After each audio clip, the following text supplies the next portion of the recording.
I'm a pediatric emergency medicine physician. It's one of the younger specialties in pediatrics and emergency medicine. It's one of the few specialties that we can enter through training in either pediatrics or emergency medicine.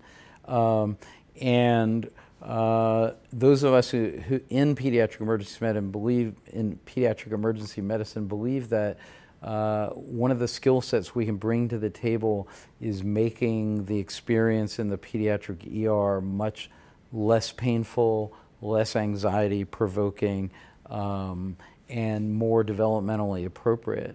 So one of the toolboxes or skill sets that we train in and utilize is when a procedure is going to be particularly painful or particularly anxiety provoking, we will use a range of methodologies, anything from guided imagery by a child life worker to complete sedation, almost a form of anesthesia where we put kids to sleep, for example, to have bones set in the ER.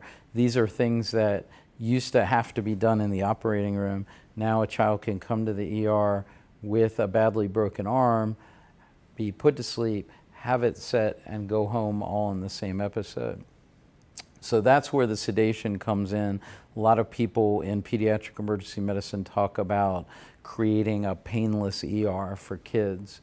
A lot of it begins with understanding the developmental stage of children, because unlike people who take care of adults, we deal with kids whose comprehension and development and normal reaction is completely different depending on the age that they are.